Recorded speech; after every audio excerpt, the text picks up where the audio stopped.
Hey everybody, infinite regression. You know the one. Hey, it's the whole thing. It is. You look in there and you're like, Pachoo! On into eternity. And then you realize, like, oh, frick, eternity's a long time. You're like, man, I wish I could just kick it right here with freaking Peter Pan and then just, find that one last adventure. Anyway, sorry, it ain't like that.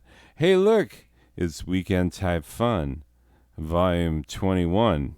It's not 666. That's that number that corresponds with Nero, the Roman emperor. By the way, that is literally factually true. Check me on that. What does 666 stand for?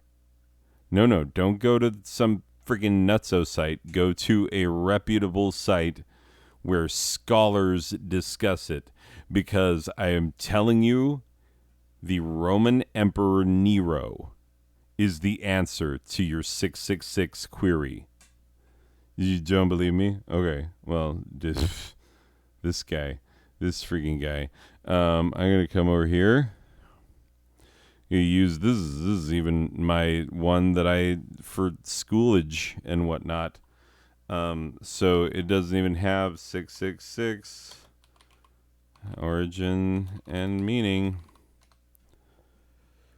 Boom, boom, boom. First hit.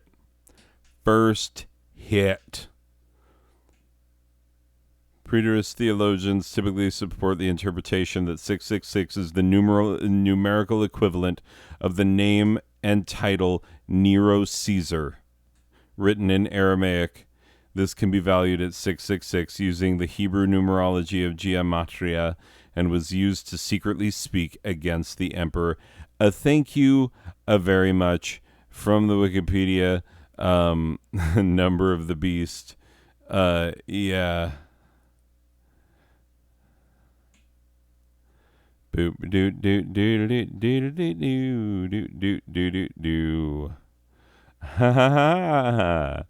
Even in like dictionary.com, they're like, oh, by the way, Caesar.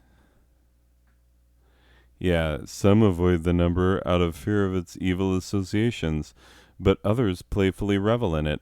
Yes, I will playfully revel in it because it's freaking not even a big deal. What are you are you afraid of the Roman Emperor Nero? He's been dead a long frig time. He can't even play the violin at you anymore. Like you're afraid of Nero? Okay. Well, I guess live your life out there afraid of ghosts and werewolves and wookalars and the number 666 and also the number 13 in certain cards and when certain stars and planets get together. Foofity foo. Oh my god, just live your weird freak life. Oh, I believe in all the things, man. Like, oh, jeez. Well, don't worry. We're going to deal with your kind tonight. Okay. Hey, real quick. Because apparently no one but me and my students watch these. It's totally fine. It's fine. Look, if you're one of my students and you have a belief in things that I believe to be nonsense, you know, of a like supernatural or paranormal type, if you believe in the supernatural or the paranormal at all and are not even a student of mine, but if you're someone who's like, yes, ghosts, then you can step the freak aside and maybe not watch this video. I love in this new age, like, people be like, you've offended me, good sir. It's like, yes.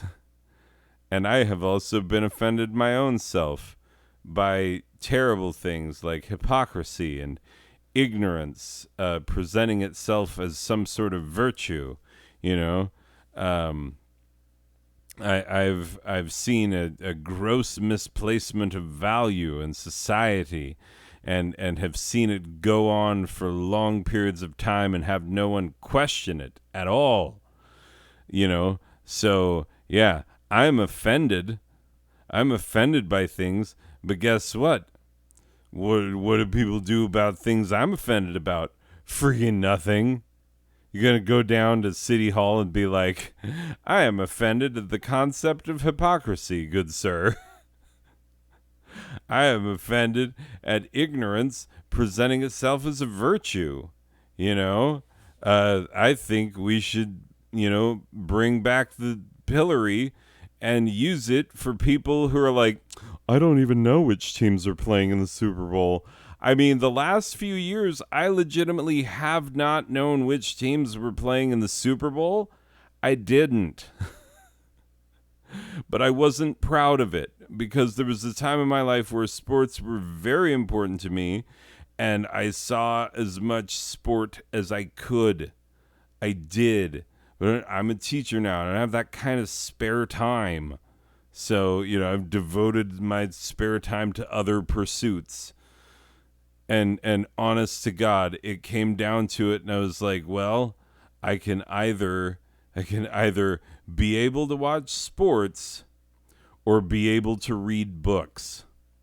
And I was like, well, sports, brings a certain sense of humanity, a sense of shared purpose, shared identity. Like there's a great communal aspect to sport. Like absolutely. You want to tell me it doesn't have value? It has. It has value. There's a reason that it's survived thousands of years in human societies. But here's what I'm going to tell you is that, the lifelong pursuit of knowledge is absolutely worthwhile because I will never be an athlete.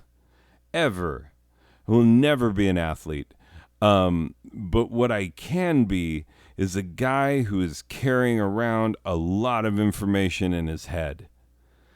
And yeah, that's the thing I can give my life over to and be cool with. So yeah, I get offended when people are putting ignorance out there like, "Oh, I didn't even know about that." You know, and it takes all sorts of shapes and forms, personal incredulity, like, I don't see how that could possibly be true. Like, oh, you don't see how it could be true? Well, that has no effect whatsoever on the truthiness of the thing. None. You have affected the truth zero. None at all. Like, you not being able to see it doesn't move the freaking dial. Shouldn't move the freaking dial. And yeah, the fact that people are so self-centered that they think it should, that's ridiculous. And I am allowed to be offended at that. Okay? So, but me being offended at it doesn't mean that anyone else has to do anything about it. You know what I'm saying? Because they don't. And if I brought these complaints up publicly, they would be like, well, what are you doing about it? I'd be like, well, I'm a teacher. I'm trying to help people be less dumb in general, but like it doesn't always work very well. Because there's a flaw in the system, because some of these kids get out of the program before they've learned things like compassion and common sense, and then they go off to be like senators and congressmen and then tell me what I can and can't teach in the classroom. Oh, goodness. Anyway, so, and I'm telling you right now, like, you might be offended by some of these things if you're one of the kids. Like, if you look at what is on this slide and you're like, oh, I think he might go there. Oh, he'll go there. He'll go well beyond there. So you didn't, if you actually believe in this stuff, which I do not believe that you do, yeah, not only do I not believe your stuff, but I don't believe in the things that you believe, but I also don't believe that you believe in them. Yeah, that's another level. That is a whole nother level. So you're like you are not prepared for the contempt with which I am preparing to treat your core life beliefs. So please turn the frig around. Do not watch this video further because like if you want to maintain any respect for me whatsoever, then you might not want to see this. Because I'm not screwing around. Like I told you that this channel was for me, not for you, not for anybody else. It's for me. So I find this funny. I think this is freaking hilarious. And if you do not find it hilarious, then you can back the frig off, turn the other way. Nobody's forcing you to watch this. Nobody is. As a matter of fact, the guy who made it told you several times to not watch it. You know what? That goes for anybody. Like, if you're somebody who just is not me, maybe don't watch this. Anyway, so you've been duly warned, and in having duly warned you, this thing is going to proceed to suck on a level that you can't even possibly imagine, because you're like, holy crap. It is so offensive that he's telling people not to watch it, but he still went ahead and made it. Calm your, yeah. Calm the various body parts that I won't say out loud right now because I'm trying to keep a clean show. And that right there, you're already be prepared to be let down. Not because like I promised you a filthy show and I'm going to deliver a clean one. No. But because you miscalibrated your expectations based on what offends people these days.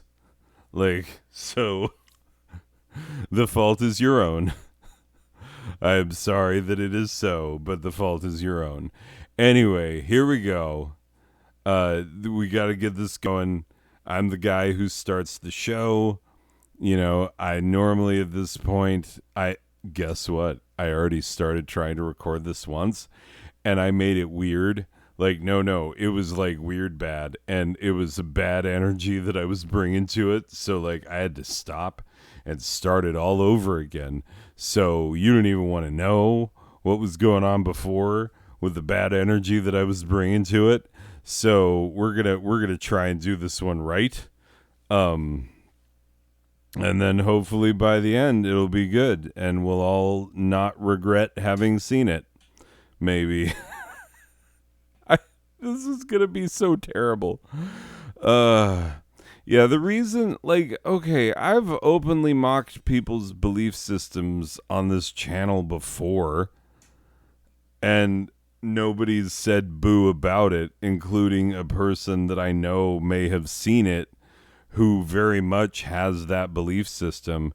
It's just that, like, shall we say, the persons whose beliefs I'm going to be lampooning tonight tend to be more dramatic than other persons whose beliefs I have already made fun of.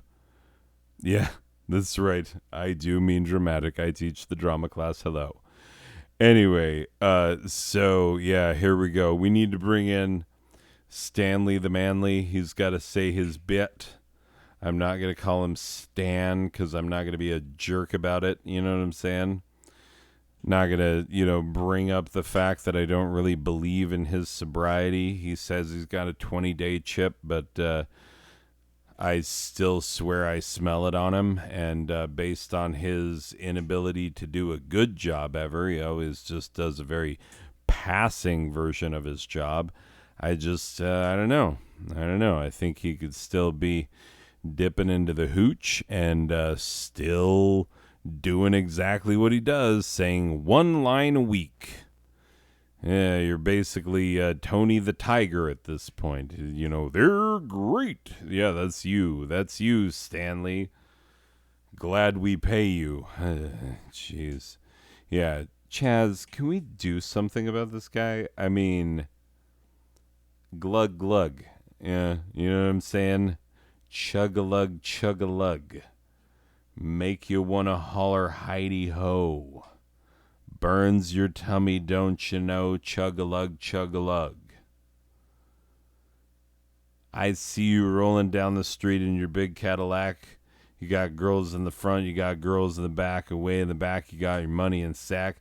Both hands on the wheel and your shoulders reared back. Oh my God. Oh, I wish I had your happiness. And you had a do wackadoo wackadoo wackadoo wackadoo. I just conflated two songs that do not go together. Well, I mean, they were written by the same person, so that makes it okay. That makes it absolutely 100% okay. Um, yeah. So, hint, that person played the rooster in the classic Disney version of Robin Hood. Oh, yeah, you find the guy who voiced that character, and there you go. There you go. You found him. You know who he is. And then you can look up the excellent musical that he wrote called Big River, based on the excellent classic American piece of literature, Huckleberry Finn. So, yeah, it's a great one. Look a here, Huck, do you want to go to heaven? Anyway, don't get me started on the magic that is Big River, because I performed that in college. Anyway, let's move on. Hey, it's with your host, Oberon Voidsoul of the lame ass family who refuses to legally change their last name from the lame sounding Sullivan to the infinitely cooler Voidsoul. I just remembered about this character that I'm doing like basically this whole time or whatever. So okay, no, it's not a character. It's really me. It's how I am. I'm Oberon Voidsoul. My family sucks.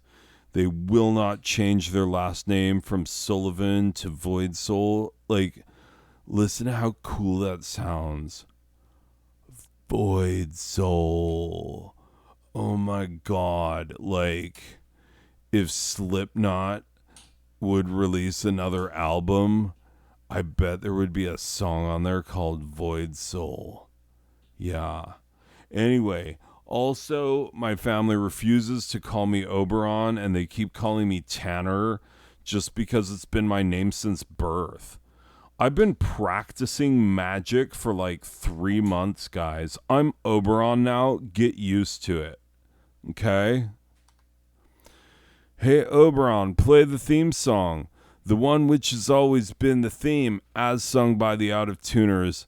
Those guys suck. You know who's awesome? Is like Filthy Man Stabs. Yeah, listen to this band. They're called Filthy Man Stabs. It's like some new.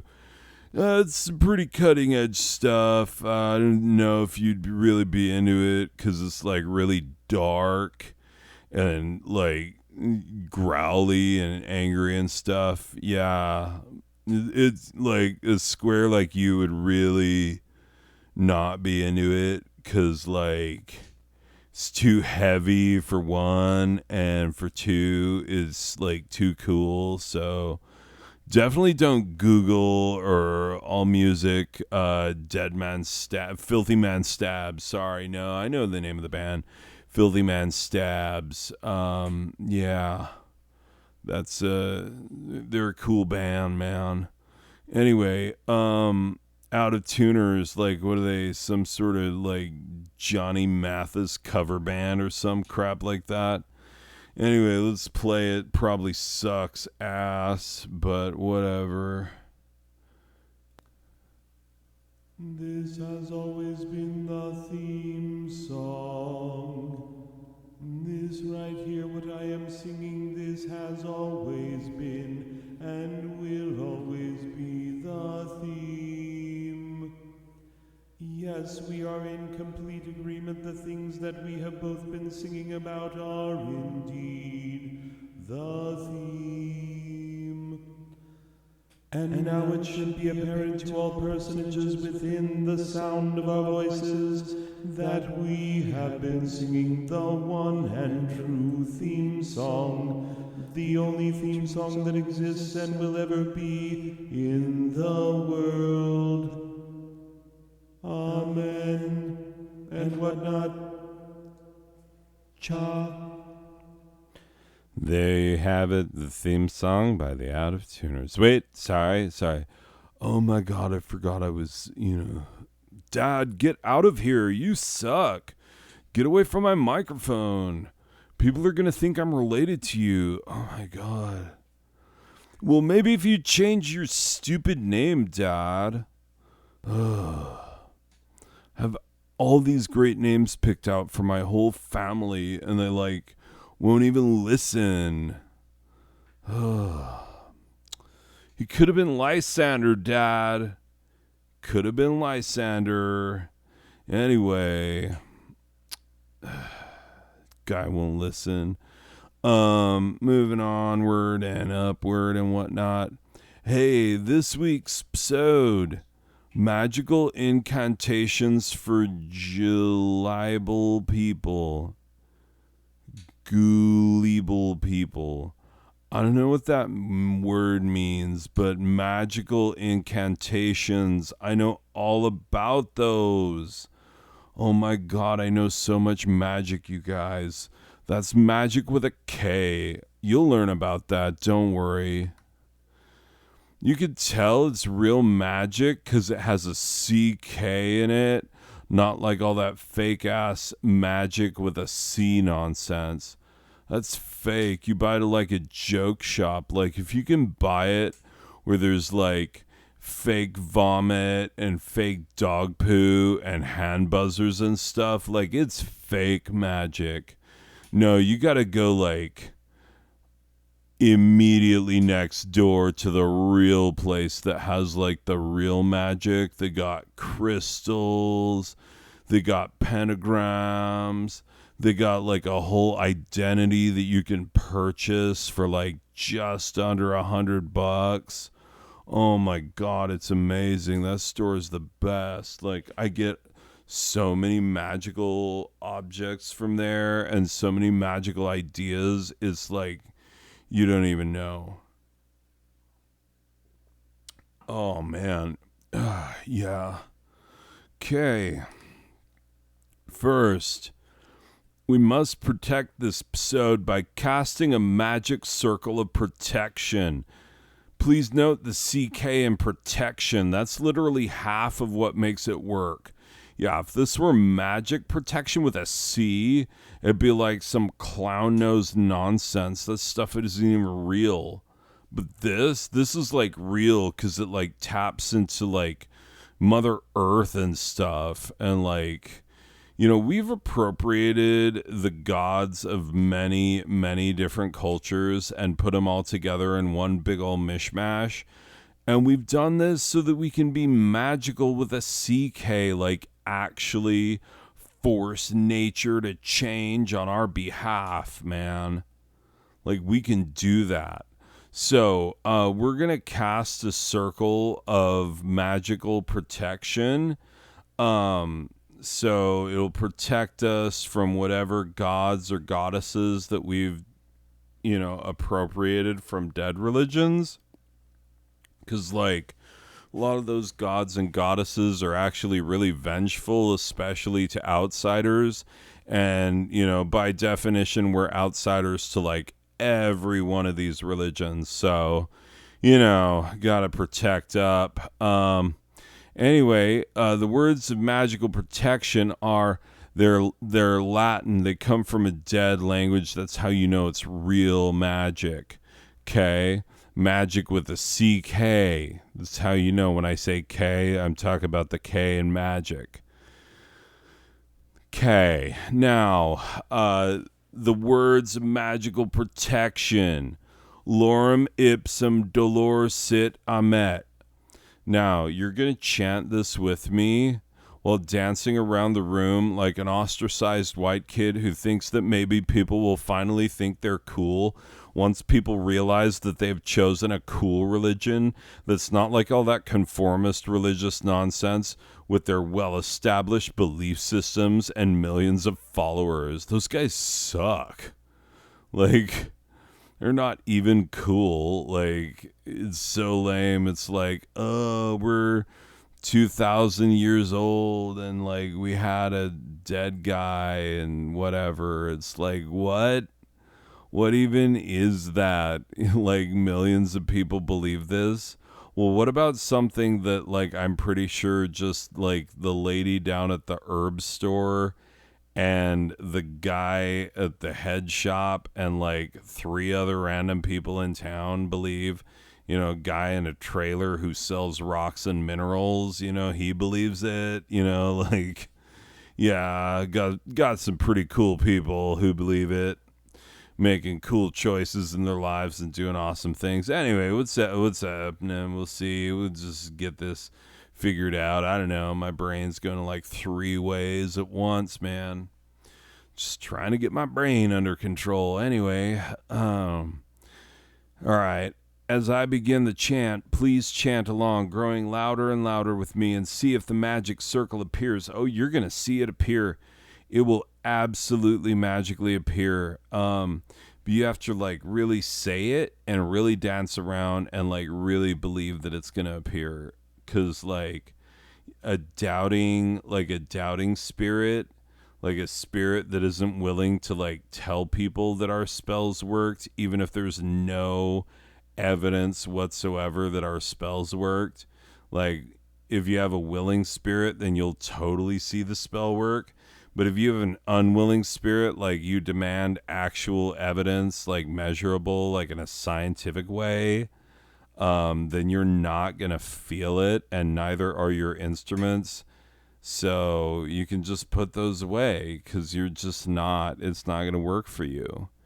Anyway, so yeah, you have to really actually believe it, and you really have to say the chant. Otherwise, magic circle will not appear.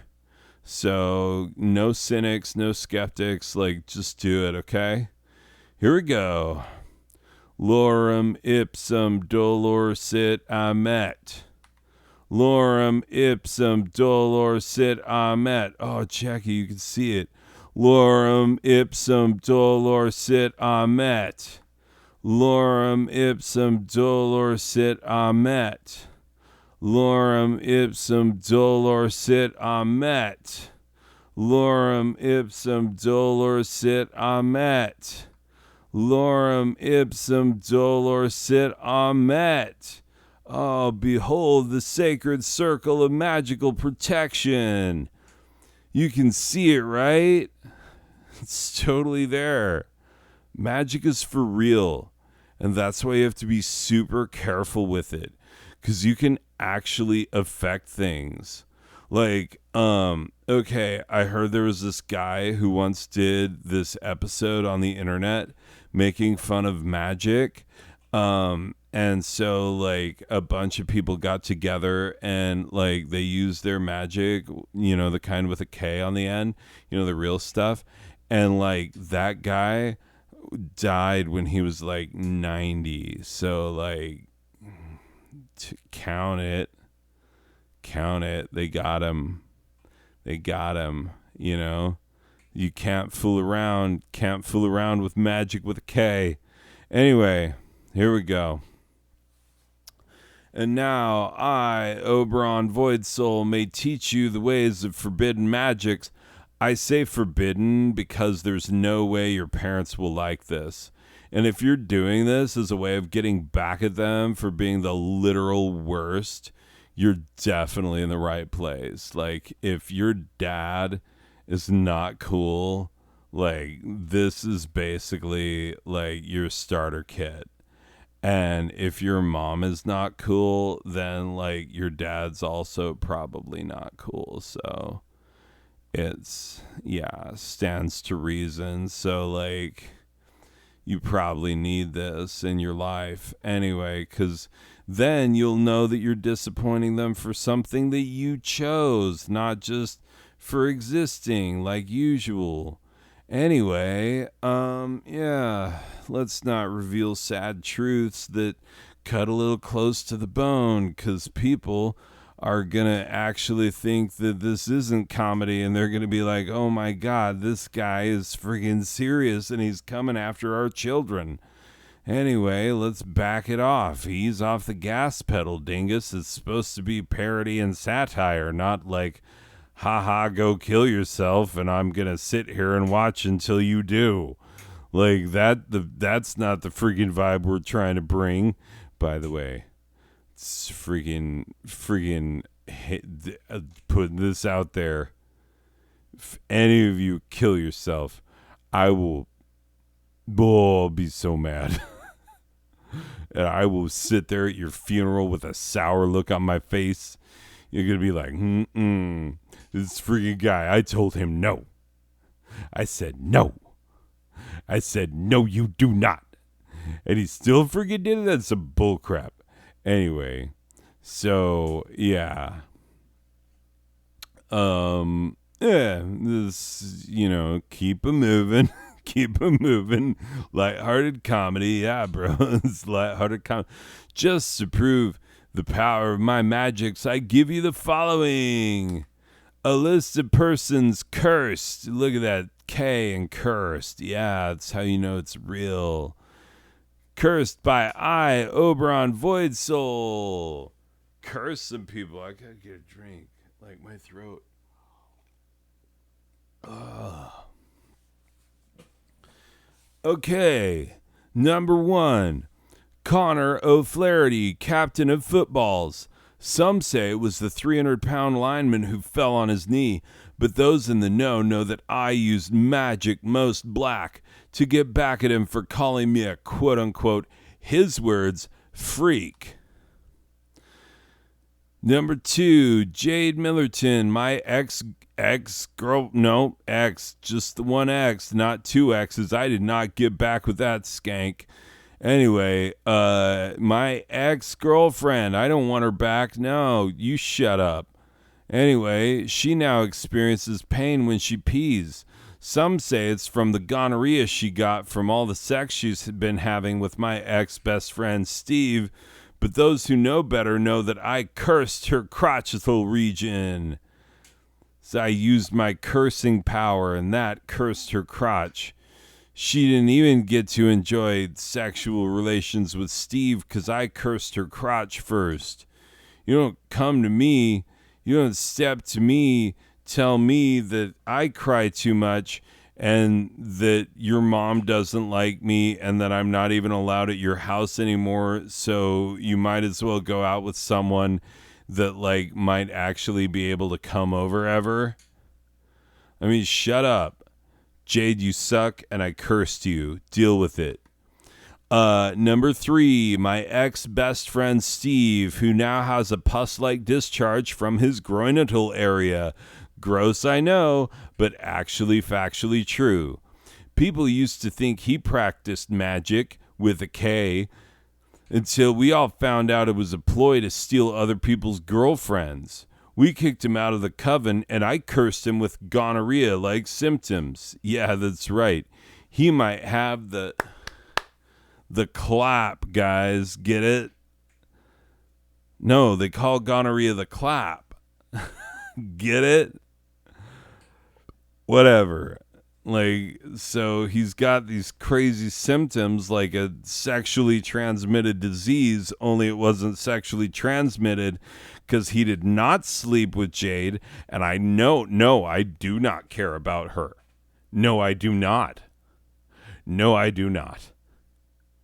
Anyway, so yeah, him and Jade never even did the thing because I cursed him first. Yeah, right in the crotch.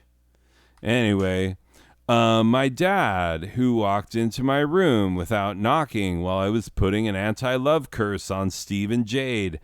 And now he seems to be confused, and he has been treating his coworker, David, like he's my mom. Yeah, it's really confusing. Really weird. And I think they saw me see them and they didn't seem to be phased. That's how you know it's magic. Because, if it's my father acting of his own volition, knowing that this could be the end of his marriage, that I don't think he would approach it with this kind of reckless abandon. So it's got to be the magic. It's definitely the magic. I'm telling you, 100% must be magical. Anyway, so I've seen them kissing in the back room and everything. It's true. Beards interlocking. One of them's hooks, one of them's loops. So every time their faces separate, it sounds like, the slow kid taking off his shoes. You know what I'm saying? Anyway, I don't know why my accent changed. This is ridiculous. This is what it is. I play it a character. Okay, bro. So my dad. Yeah, that's more like what it was, I think, maybe, probably. Okay, my dad is like kissing on this guy David, and he thinks that David is my mom, and like I shudder to think if it goes any farther than kissing. Ugh, gross. They're not even brothers. Anyway, hey, Muammar Gaddafi. Some say it was the Arab Spring that took him out, but there wouldn't have been an Arab Spring without my potent weather magic. Also, look at what I did to his face. You think you get this from, like, not magic? Oh, how little you know about magic, my friend. That's why I'm here to teach you the ways of the magic. Oh, my God, this guy. This is Mr. Ferret, my drama teacher. I cursed him with anxiety and depression for not giving me the role of Albert in Bye Bye Birdie. Someone saw him crying in the teacher's lounge and muttering to himself, "Nothing I do matters. They won't listen to me." I know that was my mighty magical doing. Look at him. I made him sad at Disneyland. He was like chaperoning the senior trip. Yeah, they went to Disneyland and he's there and he's sad. Oh my God, I know I cursed him. It's not some weird imbalance in his brain that he should be medicated for, and that this is an actual picture of the person who's making this voice. And he did go to Disneyland for the first time as a chaperone for the senior trip, and he freaking hated it and was like this face at Disneyland the whole time. And you would think that as a lifelong enjoyer of all things Star Wars. Well, not all things Star Wars. Those freaking prequels can go kick rocks. I don't care whether or not someone has the high ground from Anakin. Like, I don't give a frick if you enjoy that meme. I will burn the freaking prequels to the ground. Anyway, I have no strong feelings one way or the other. J.J. Abrams ones, okay, I'm actually okay with it, which is weird because they were made by Disney, and I get actually freaking angry, like viscerally angry, like when I was at Disneyland and they're like the soulless woman with the she's not dressed up as in anything, she just has on a very neon green t-shirt and like some dark pants, and she just takes tickets and tells you where the frick to go, and she's like, "Welcome, Jedi, to your magical experience," or like some nonsense like that. And I wanted to punch her. I wanted to punch her right in the throat. I'm like, you don't freaking welcome me to this goddamn nightmare and then say the word Jedi around me. You don't. You do not. I have to look at Mickey Mouse crap, and Mickey Mouse is the freaking worst. Yeah, that's right. I said it. Mickey Mouse is the worst freaking corporate icon out there. The worst. Oh, swear to God. Ugh. Anyway, and yeah, I get it. As a character, he is less annoying than Minnie because Minnie is even worse. The idea that anyone would love him, yeah, is terrible. Let alone be made for the express purpose of loving him. That's an awful thing to contemplate. But please, like, Mickey Mouse sucks, and he's everywhere, and everyone at freaking Disneyland is like buying a little cap that has an R2D2 or a BB-8 freaking head and then Mickey Mouse ears on it, and it just makes me want to punch stuff, makes me want to rage punch everything. And so I'm sorry that I have opinions about anything. God. Oh. Also, I am depressed that I have cried in the teacher's lounge. Just kidding. I've never cried in the teacher's lounge. I actually don't like, I haven't cried about teaching. I've cried about like how bad life sucked during my first year of teaching because I had no control over any aspect of my life and it was all too much. And it was only a little bit about the teaching. So, not really. Anyway, proudly did not cry about teaching in the teacher's lounge. Yeah, that's right. I cried about other aspects of my life. So, whatever. Okay. A list of persons cursed by I over on Void Soul. Oh, here we go. These people are definitely connected. Celebrity chef Paula Deen. You never heard her say the N-word until after I cursed her with racism after I burned myself while making her recipe for a cheese-filled deep-fried stick of butter. Yeah, she would make that kind of stuff, and she did say the N-word probably. Hey, list of persons I wish I could add to this list. Number one, my little brother. I wish that any curse that I put on him would stick. I don't know what his magical protections are. But I'll tell you this, he has broken through every magical protection I've ever put on my room, and he keeps touching all of my magical objects. He does not have any respect or regard for other people's magical whatnots and things and suches. None whatsoever.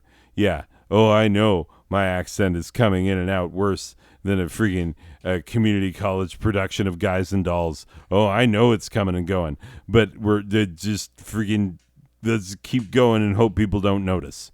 Anyway, yeah, my magical objects, which brings me to a sub list. Don't forget that there's a list of persons I wish I could add to this list because I will add to it again after I list off my magical items. Do not get confused about the structure of all of this hilarity. Anyway, here we go.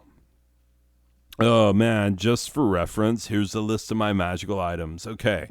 Number one, my Tome of Hidden Magics. Yeah.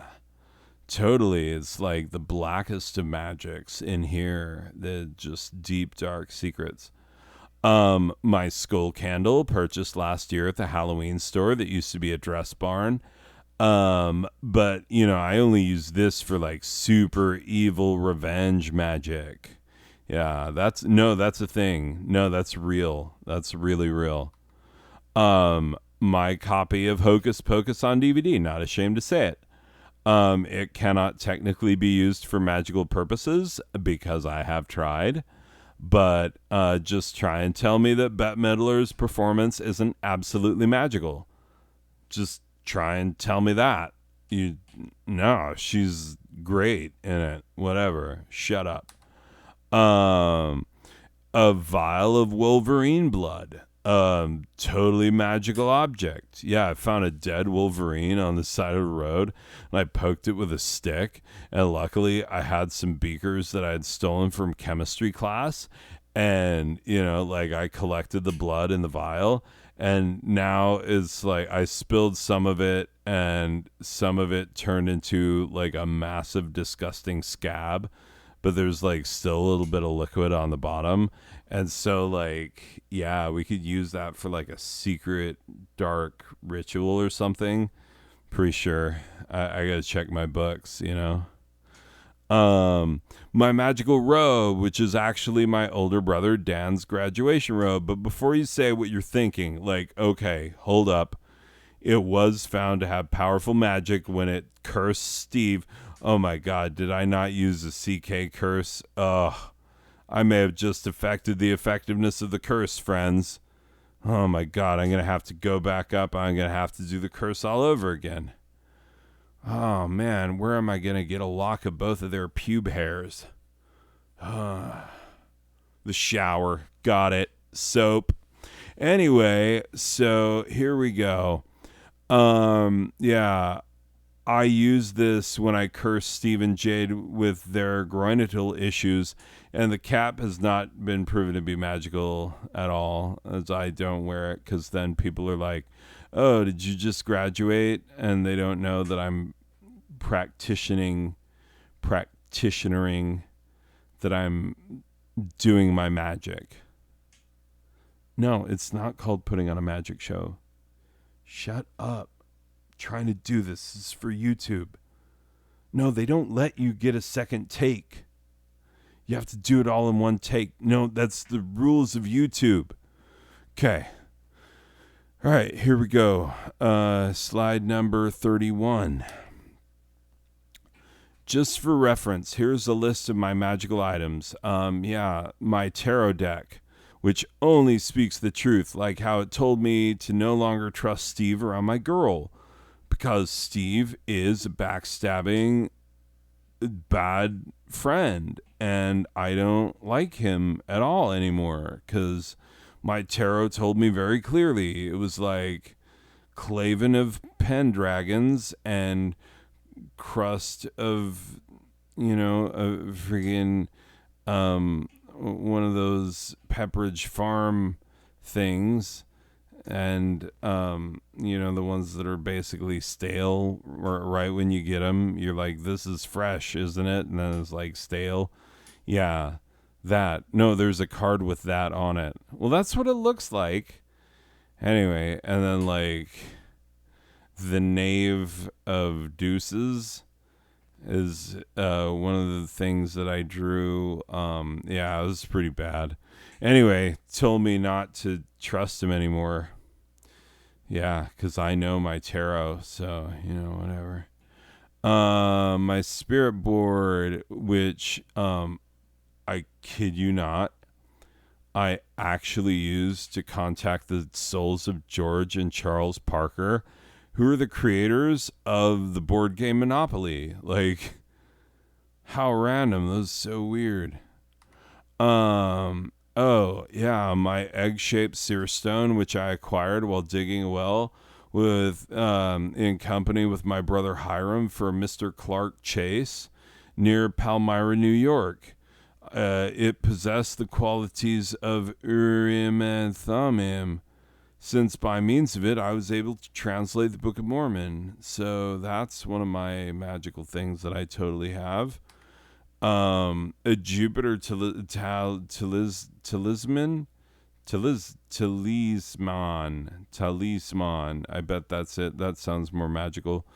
A Jupiter talisman, which I wear for protection at all times. Number 10, my copy of Harry Potter and the Goblet of Fire. No joke, literally half of Hermione's spells in this book are legitimate magical. Okay, back to the list of persons I wish I could add to the list of persons that I've successfully cursed. Actress and star of Buffy the Vampire Slayer, the series, not the film, which is okay, but not as good, who's resisted all of my potent love charms. She must be a powerful witch in her own right. I don't remember her name. Oh my God, I didn't put her name on it. Sarah Jessica Parker. Charlize Theron. Kate McCucci. No, that's an actual person's name. Yeah. She's adorable.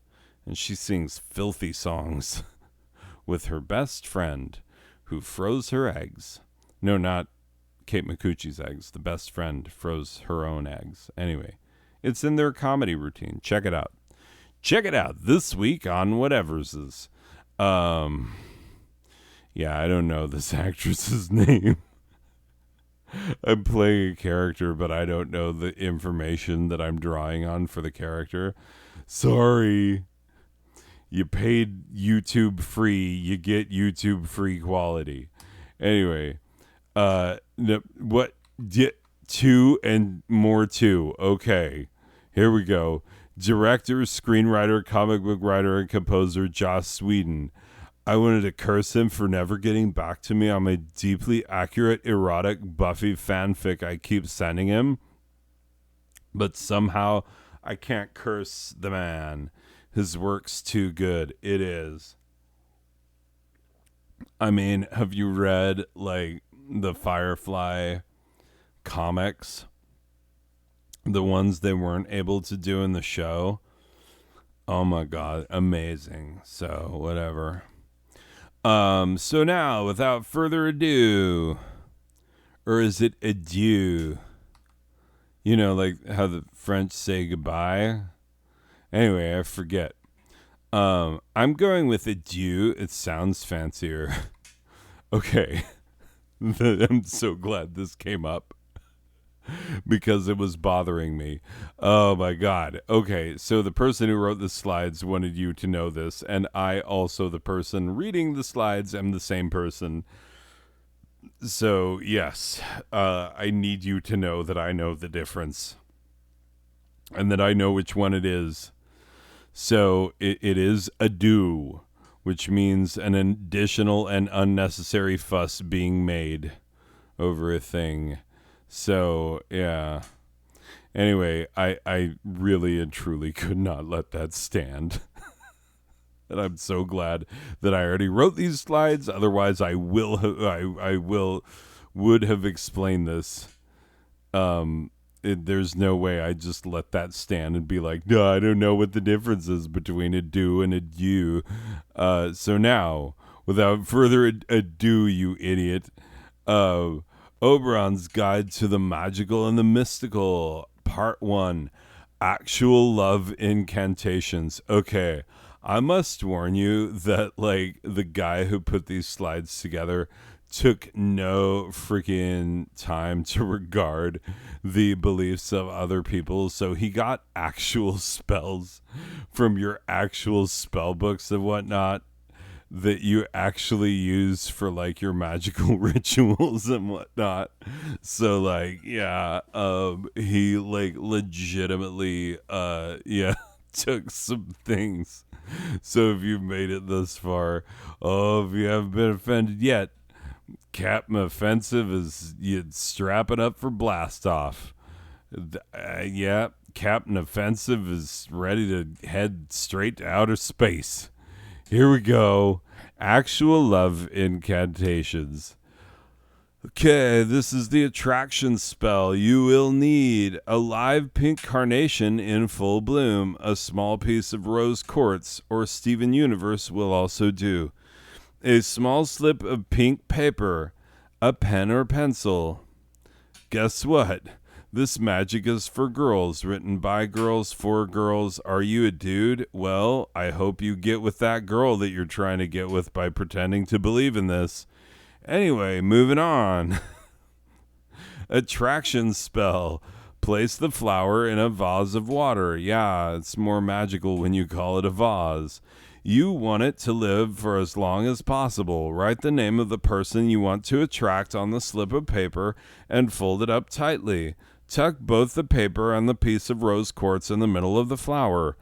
Repeat the following. Set this thought in his or her mind. Set this thought in his or her heart. Set this thought in his or her life. Subvert his or her free will on my behalf, so that we will never part. Focus on that person and feel them being drawn to you.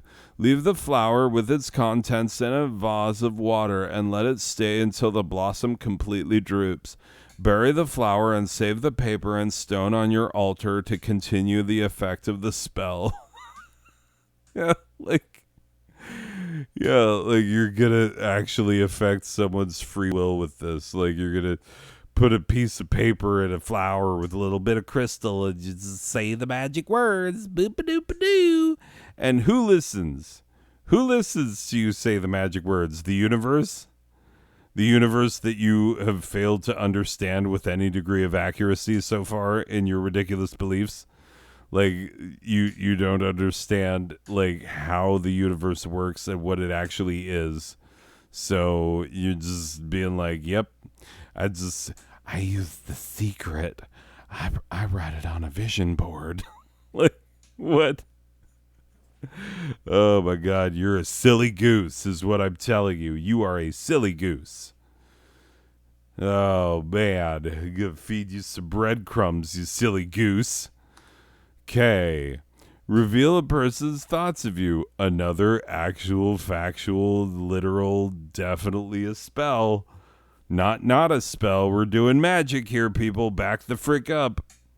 Write the intended person's name on a piece of parchment, which you will have on account of you being a weird kid, and fold it in half thrice. You're gonna have to start pretty big because thrice, yeah, like you. Because when someone's like piece of parchment, I think of just a small piece of parchment. Then you fold it in half thrice. That makes it very small. Anyway, draw on the outside of the folded draw an and eye. Goodness, that should be draw an eye on the outside of the folded parchment and place it beneath your pillow. Oh, the magic of dreams. Oh, we're going to send dream energy. Recite thrice. With dreamer's eye, I seek to see what this person thinks of me. Be it good or be it ill, reveal to me as is my will. Okay. Hey, person who believes that this is magic of ancient date. Um, just based on a textual analysis of this friggin' yeah, this little poem, this little poorly written poem. um yeah, this is not a very old poem, meaning that it's not a very, like, look, there's a difference just in word usage with early modern English. So if you're looking at an example of something from Shakespeare's time, which only goes back to the friggin', like, people would have started using that type of English in like the 1600s. Don't quote me on that. Probably 1600s, 1700s. Definitely by the 1700s, 1600s. It started coming in. Definitely by the late 1600s. Anyway, don't quote me on that. I am not a historian, but I will tell you this. That, yeah, as someone who's read every word Shakespeare ever wrote, and I've also read Dante, and I've read John Donne, and I've read people who write in various, like, I've read friggin' sorry. I don't swear. God damn it. Anyway, I've read Chaucer, you know. I've read a lot, and not only did I read Chaucer, but like when I opened my copy of Canterbury Tales and it didn't have the original text, I went out and got a copy that had the original text, so it was much thicker. Ended up having to read much more. But that's how much fun it is to read in the original text.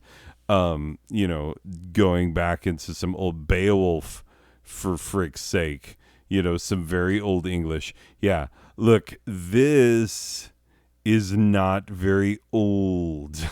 And it rhymes. Your spell is like nothing. Do you think that people didn't want to know what a person's thoughts were? Like, yeah, this, honest to God, if you're asking me when this spell was written, cannot be older than the 1970s. Basically, that's just my loose textual analysis of this poem. And I do have some, literary criticism training. So, I mean, not textual analysis in the sense of like, I, I'm a guy who's read some old things before. Let's just put it that way. Like, I'm not an expert in dating texts, but like, I am a guy who's read an awful lot of old texts. So, this ain't old. And so yeah, a lot of people who are drawn to this kind of stuff, they're like, oh man, it's the old religion, it's the old way. Like, nope. 1970s. Anyway, moving on. Goodness. Before bed, imagine hearing this person's voice in a crowded room. Imagine it getting clearer and clearer, and the other voices fading away. If desired, apply flying ointment, which is apparently a thing, to increase the potency of these dreams because you will learn what people think of you in a dream. Also, you could just think about that person and like you could maybe find out in a dream because your brain would be unpacking that information anyway if it's something you're thinking about, and so you might just have a dream about it anyway because how dreams work is your brain just unpacks the information, the things you're thinking about. And so like if you have any pressing and urgent thoughts or fears or worries or concerns, then those often make appearances in your dreams. And so if you know what a person thinks of you is something that you're thinking about when you're going to bed, then like as not your brain's going to think about it regardless of whether or not you've actually done some freaking incantation. Thank you very much. Where is the control in your experiment here, people? Where is the control? There is none. Your spell is silly, and your religion is secretly Halloween. And I love Halloween. Don't get me wrong. I love Halloween. I've done Halloween with gays. I've done Halloween with goths. So like I've done Halloween with the funnest people you can do Halloween with. So don't you freaking get after me about Halloween. Like I've been to Rocky Horror Picture Show with people who were in the closet, and would later come out after they realized, oh, that's why I like Rocky Horror Picture Show so much. Which is weird because I freaking love it, like so much. I love that show. Oh my god, I would be Dr. Frankenfurter every freaking year if I could. Anyway, regardless, I don't know what that says about me, but yeah. Okay, so yeah, your religion is Halloween, and Halloween is great, but like, it's a temporary thing. Comes once a year. You just get over it. When it's not there, you know it's gonna come back. Anyway. Flying ointment, increase the potency. Okay, yeah, that's the thing. All right. Force a person to love you. Be careful. This spell is very powerful and is difficult to undo.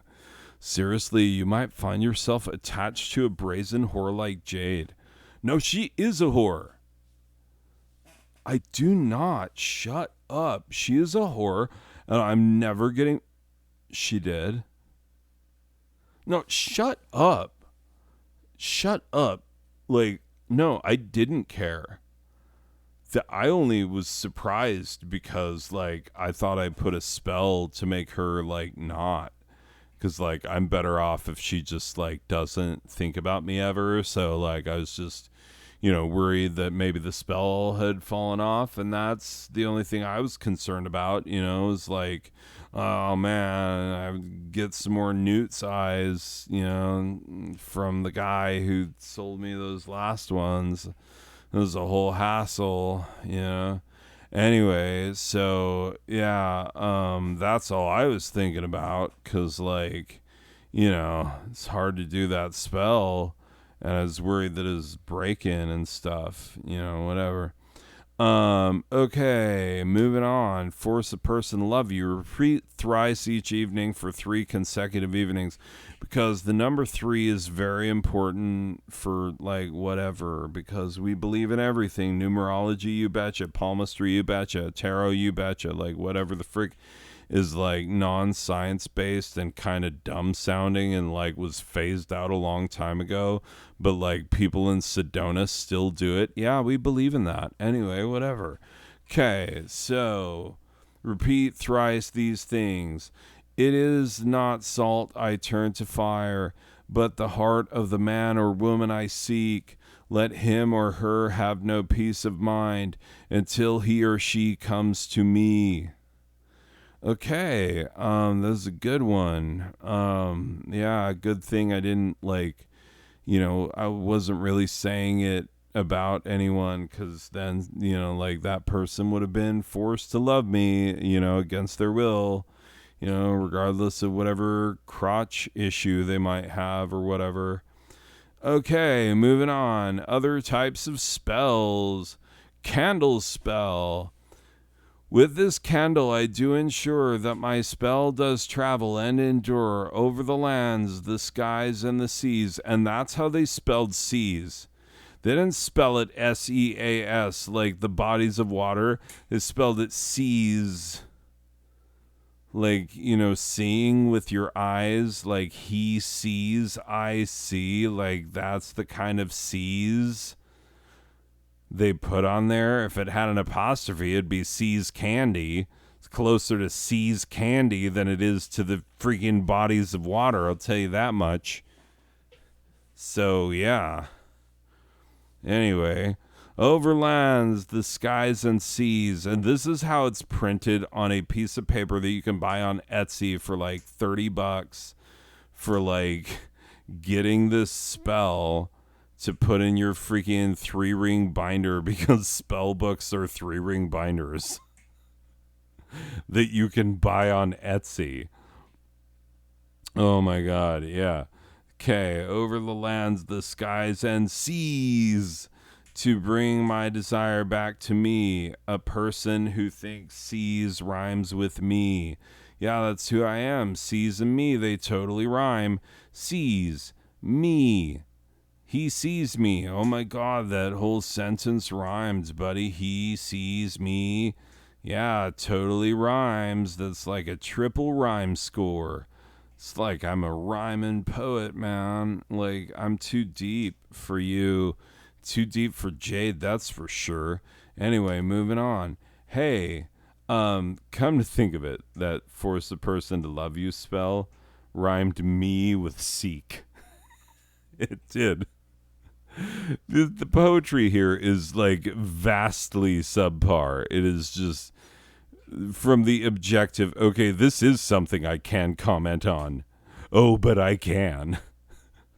My degree allows me to speak on this, if anything. If anything in this episode I am allowed to speak on, it is how bad this poetry is. Because, look, poetry is anything which is intentionally poetic, which I know is an absurd construction to begin with. But, when you're dealing with your modern type, non-rhyming, sometimes metered, sometimes very intentionally metered, but non-rhyming, modernistic type of poetries, what makes it actually good? Well, what makes it good is that it conveys dense meaning in condensed space. And like all of these spells are like like, hey, give me that thing I want. There's no subtext to the spell whatsoever, which I'm not saying that subtext is the only thing that makes a good piece of poetry good, or the lack of subtext the only thing that makes a bad piece of poetry bad. I'm just saying that, like, if there is no subtext, it is a ginormous red flag in most cases. Just saying. Anyway, but like, typically if a poem is going to rhyme, it is also going to be metered. Because if you are rhyming but you are not metered, it sounds dumb. It sounds like you're not trying. You know what I'm saying? Like, either you throw the rules to the wind and you say, like, poetry is what I say it is, or you freaking stick to the program and do it the way that others have done before you. And there is an established order for that. And there are a number of terms that dictate exactly how these constructions can be put together. And there are many, many, many right answers, but these poems are full of wrong answers. And I'm sorry, in my actual study of the English language, I could tell you that these are bad poems. I'm sorry. They're bad. Like, your religion has produced some bad poetry. Don't worry. Christianity has a butt ton of bad poetry out there. You're not alone.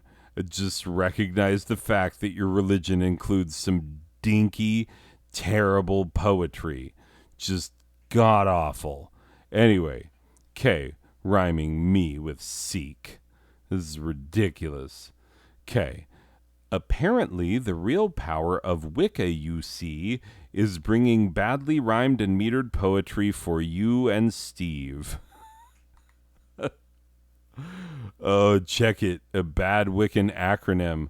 Like, if you're going to be terrible at poetry, why not be terrible at this too? With it, insightful, cute, inscrutable, always helping people, because I'd say on the whole, we help more people than we hurt. And no, I am not saying that. The N-word, because, yep, all Wiccans are liberal white kids, so they probably think they could get away with saying the N-word because they all have at least one black friend. Oh, my God. Oh, we're crossing some lines tonight. Oh, boy. Here we go.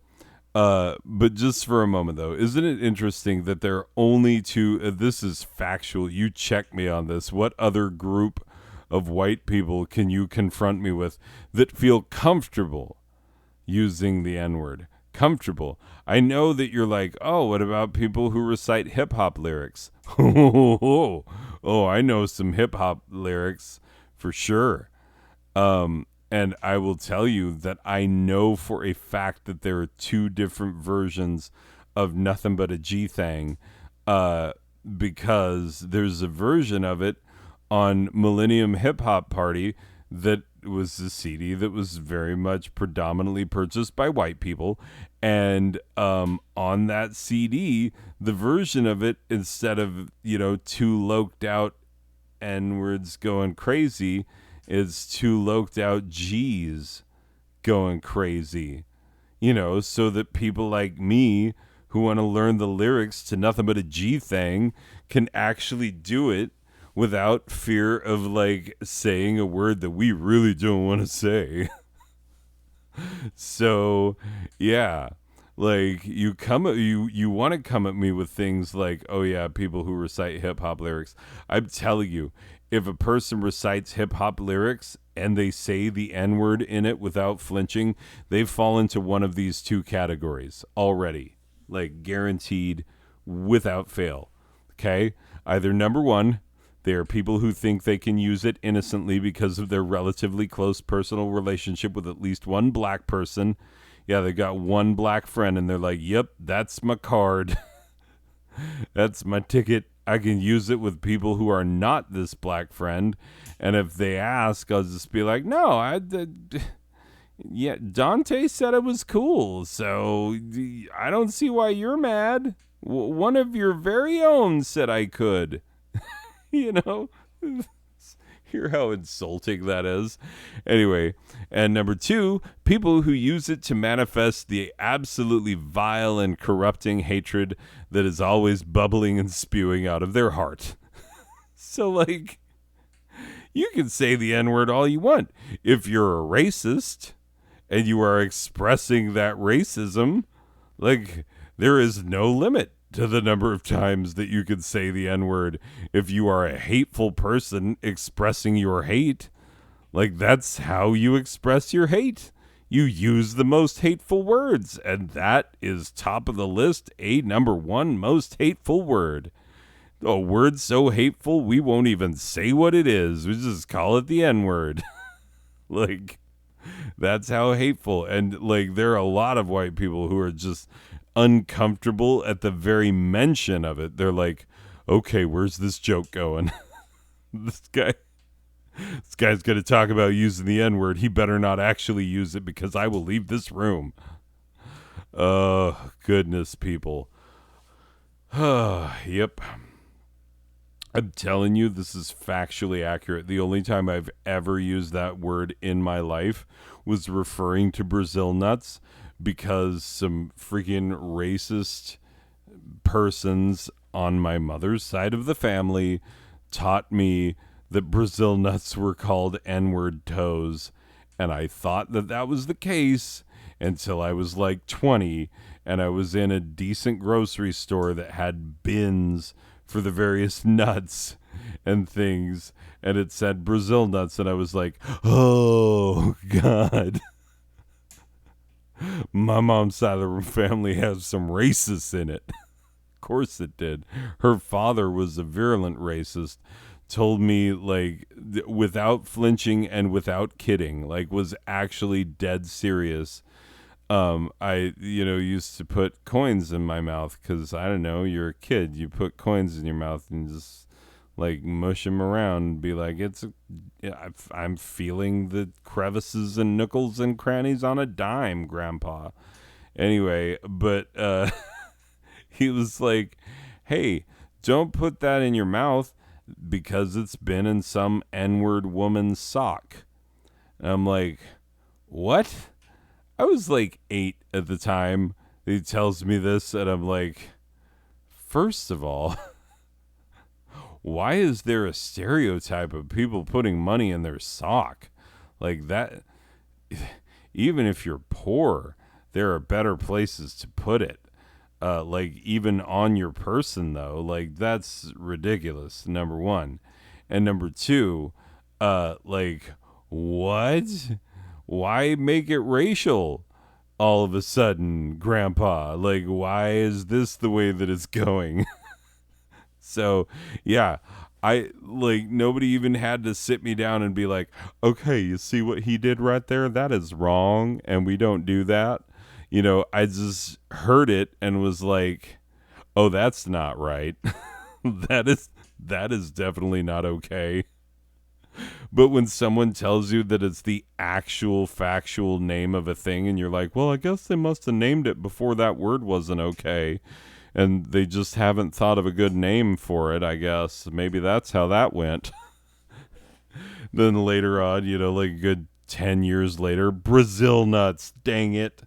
Oh, can't believe Brazil nuts.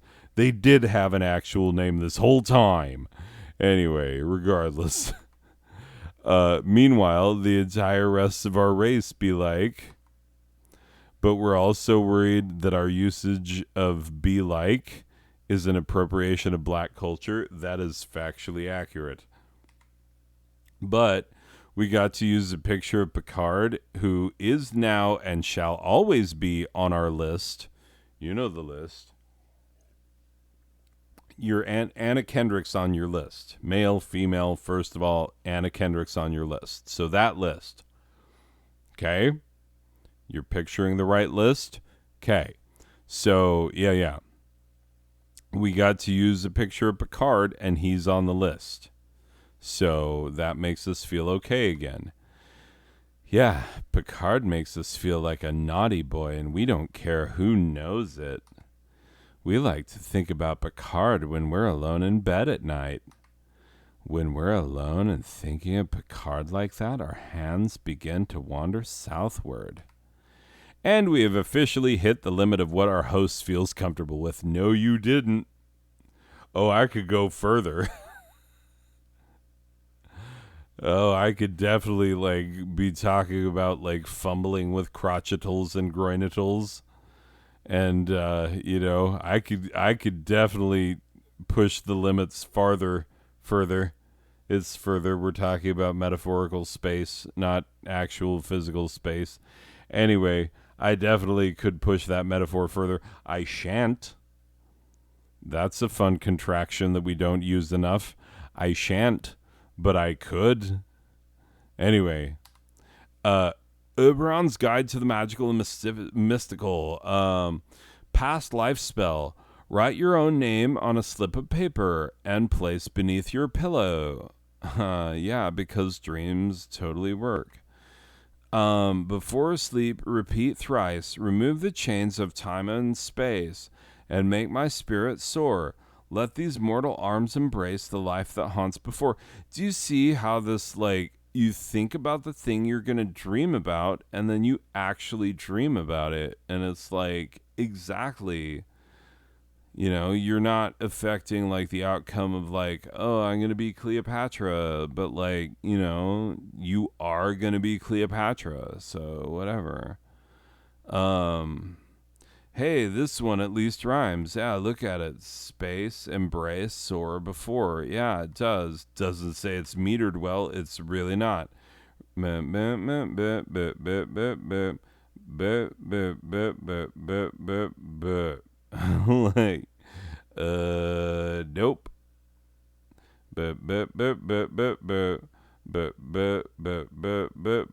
Actually, that those two work, but the other two, nope.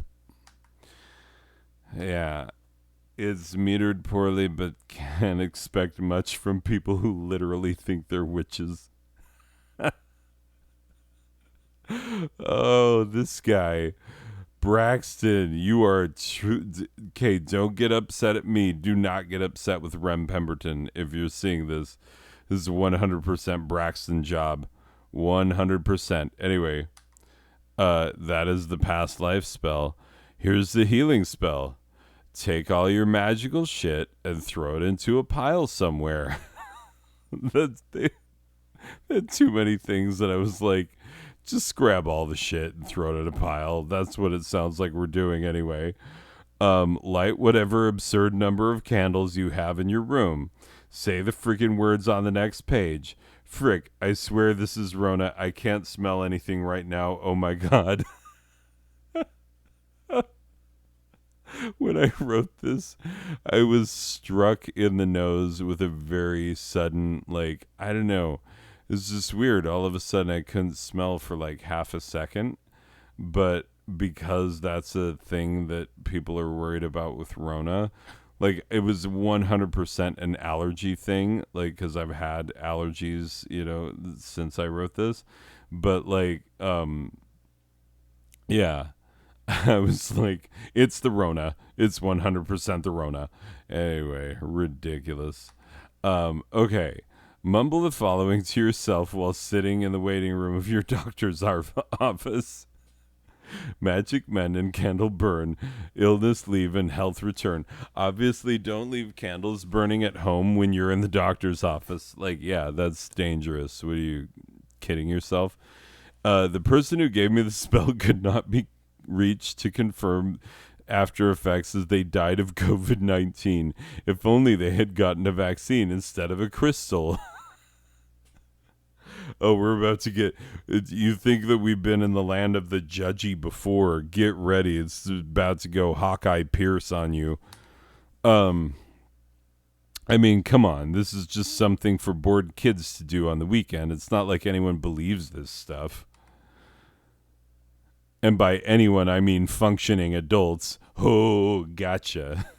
You might be an adult. You ain't functioning, and we both know it. Seriously, use medical science to heal your diseases. It's older and more well established than most of your spells and rituals. This is factually correct. Like, look, medical science, like vaccines, for instance, are older than America. So use things that are older than America, because not only are your spells not older than America, they're not even older than me. Like, and I'm alive. So I was born in 79. So, there you go. Goodness. Seriously, use medical science to heal. Oh, and better still, it delivers the goods. Rigorously tested curatives with widespread effectiveness. That is true. Like, because you do magic and either you get the desired effect, which could have come about on its own, or, spontaneous remissions, just time curing things and whatnot. Because there are so many things that you could go to a doctor for, even that, like, if you just leave them alone, they will cure themselves. Maybe not as well as they would with a doctor visit, but like, certainly your body is resilient. Anyway, regardless, I am telling you that, like, just because you do a little thing and then you falsely attribute you getting better to the thing that you did does not mean that that thing is effective. You're giving me anecdotal evidence. Where's the control in your circumstance? Where is the basically identical you with the same illness who did no witchital treatment at all? Like, are you going to tell me you don't even have a control? I know you're not doing double blind data collection and analysis. Like, that much is definitely true. Ugh.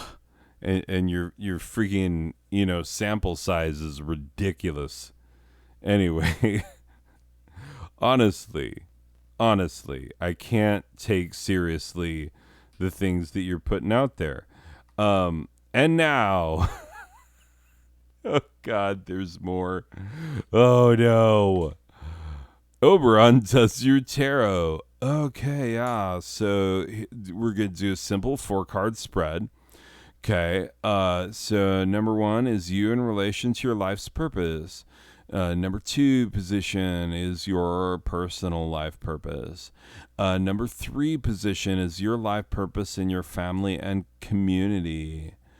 And number 4 is your global life purpose. So we're going to take a look at that.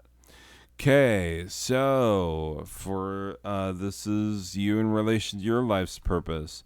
The 10 of Swords. As the card indicates, everything is fine. Bits of paper with weird and supposedly ancient pictures printed on them certainly don't dictate your future, do they? No, that'd be stupid. Wait, oh, that's the wrong way. Death, whatever. Now, people always misinterpret this card, and people don't actually misinterpret this card because even people who don't believe in this nonsense know that it's like, oh, this card is not actual death, it's just an end of things. Me. Like, why do people who don't even believe in this know the spiel that you give about your stupid cards? Like, not even real. Okay. Death, whatever's going on in your personal life, you just need to cut it out. I mean, I don't care what you do in the bathroom with the door locked, but whatever it is, I never ever need to know about it. Also, please change the place where you're cutting your nails. I stepped on one the other day and it really hurt. So, like, maybe if they could not end up on the bathroom floor, that would be great. 3 of Swords, you have no friends. And why does this card look like it was drawn and signed by a political cartoonist? How very ancient and serious. Yeah, look at that. This political cartoon all over it. All right. Yeah, finally, the devil. It looks like you're not getting out of your mom's basement this month. So, yeah, sorry. Sorry about that. Oh, that's right. We have a 5th card in this 4-card read, and it's actually 3 cards in one. A badly photoshopped poker hand of 3 of a kind 6s, because this is how realistic I think it is that this is a means of knowing anything other than how far you'll go to be different from most girls. I mean, come on. And now, Oberon does a horoscope for every star sign. Capricorn, January 20th to February 16th. You will have your mind on your money and your money on your mind. I suggest sipping on gin and juice, not just for the pleasant taste, also for the connection to mind and money matters. Aquarius, February 16th to March 11th. You might find out about the thing you've been kind of wanting to find out about. I won't tell you specifically which thing because there are so many of you, but also because I want to remain vague enough to still remain a viable self-fulfilling prophecy. So, like, the kind of prophecy where you do all the work to make it actually turn into something real, but then you give me credit for having been right about it. Yeah, like that. Okay. Also, your sign looks like an angry pumpkin mouth. I'm guessing you like Halloween. I mean, do you know an Aquarius who doesn't like Halloween? Like, they love it. It's not even in their, it's like their sign is not in October, but they still are like, oh, I love Halloween. I love the fall.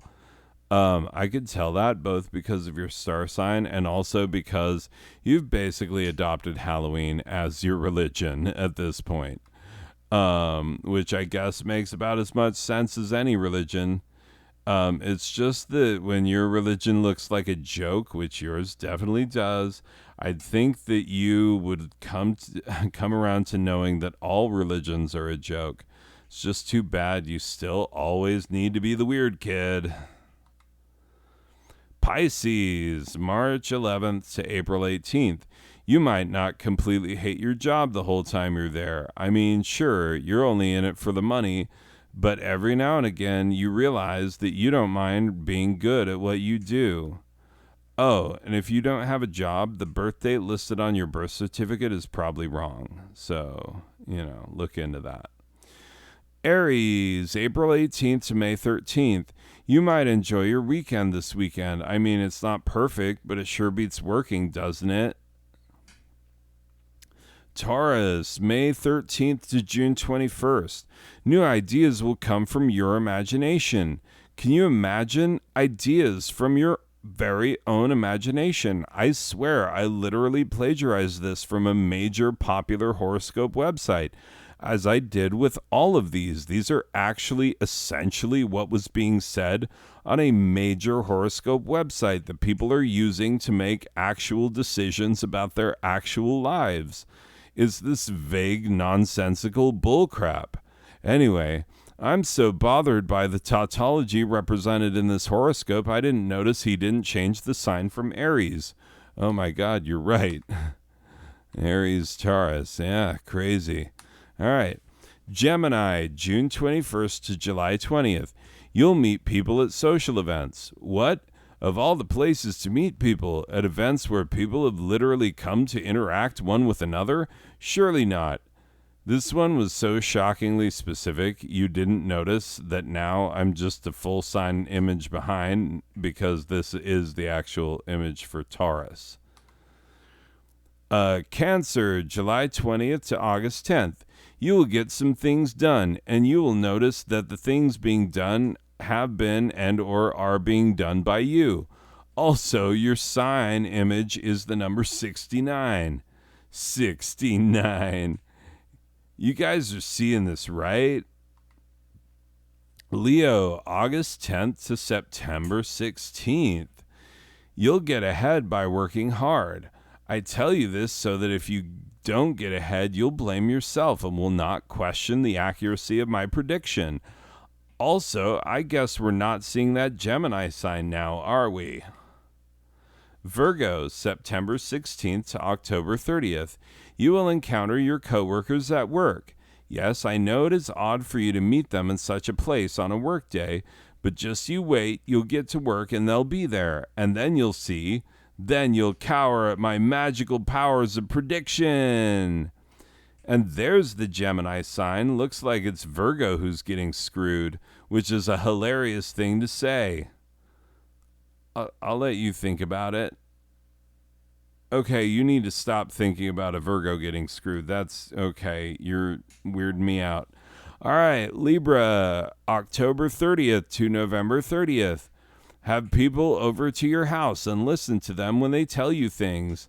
Not only will this make you a gracious host, if you follow this advice, you'll learn things from them, and this will seem like a self-fulfilling prophecy.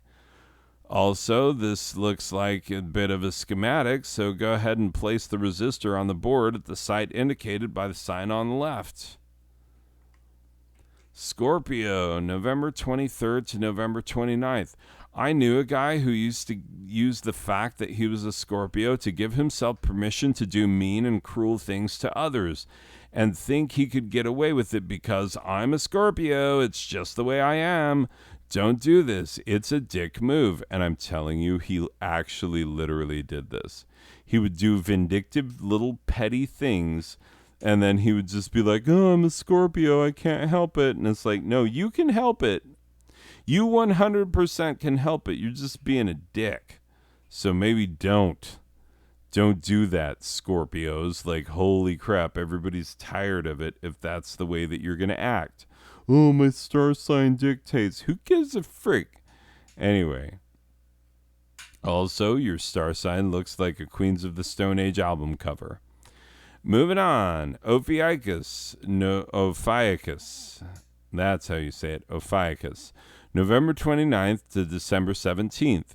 Because you knew this was your actual sign the whole time, right? Like, this was the constellation where the actual sun, the one we get our light and heat and all that stuff from, was positioned when you came out of your mother's womb and were born into this world. This is the sign that the sun was in, making it your star sign. It's the 13th star sign. Lucky number 13. So if you're born in these dates, this is your actual sign. Get used to it. Okay? Ophiuchus. Hey, why does your sign look like it was hastily scrawled by someone who suddenly realized their star chart was at least 3,000 years out of date? And do you know why? It's because of variations in the rotation of the Earth. That's why. Because the Earth is not rotating at a steady speed with no variation over time. Like,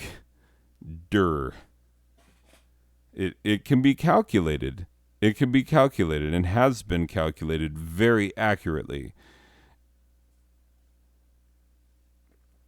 Because honestly, if you use star charts created by astronomers, what you find, well, you find the actual stars in the sky appearing in the exact locations that they are supposed to appear in. You find them appearing in those exact locations based on calculations made by actual science. Then you use astrology, and they're like, yeah, we just use the same chart that ancient Mesopotamians used because it's exactly right. And it's like, well, what determined people's star signs back then? Oh, it's where the sun was in relation to where they were being born. Oh, and why did they choose 12 signs? Because there was a 13th one, but they didn't like it. And one of the 12 was like super short, and that's actually Scorpio. And so they like spread it out so that it can be longer. And they just spread it out more evenly. And we're like, yep, this is how it works. You know, they moved the goalposts, is what I'm saying. These, Babylonians, a people for whom a wheelbarrow would have been like, oh my God, the technology. Like, for real, I kid you not. People for whom a wheelbarrow would have been a groundbreaking piece of technology. These are the people that you are like, yep, they got it right. They're the ones who really understood how the stars work and affect our lives. Oh my God. Really? Such a dingus idea. Anyway, Sagittarius, you feel fine. No, you feel more than fine. You feel great. The more you read this horoscope, the more you're determined to go out there and get a self-fulfilling prophecy of your very own. Your lucky number is and will always have been 13. Also, you and everyone like you is Cleopatra in a past life. Don't worry about it. Don't think about it. This is definitely true. Okay, for those whose Chinese zodiac sign year it is, so like, the year of the goat is like 1979 is like the year of the goat. And so, like, when the year of the goat comes around again, that means it's your lucky year. And so, yeah, if it's your Chinese zodiac sign year this year, then know this. There are precisely 658,333,333 people who will experience roughly the same year as you this year. I mean, it'll be especially roughly the same this year, but also every other year as well. So, cool. Chinese stuff works too. And now, because like we misappropriate from everywhere. Did you not hear that part? Okay, cool. And now, Oberon ponders the meaning of the sacred runes. He found the sacred text tied to a brick which was delivered from an unseen hand through his window. Many magicians have tried to unlock the message within this rune, but have all failed. Will Oberon fail as the others have failed? Oh, I just don't get it. I don't understand. Like, some of these runes are definitely runes, but like some of them don't look like runes at all. Not like ones I have in my manual. Oh, I just don't get it. Okay, and now, God, who is Emmylou Harris, please let these slides stop. There have been 113 of them. There have been. It's so long. I need to go to bed so bad. Oberon uses the sacred spirit board. He is absolutely not thinking about what to make the board say. His hand is moving as the spirits guide it. Oberon uses the sacred spirit board. Oh my God, it's a thing. Hey, is there a spirit in the room? Boom. Yes, totally. Hey, spirit, do you see this thing I'm using? Oh yeah, it's a Ouija board. You're right.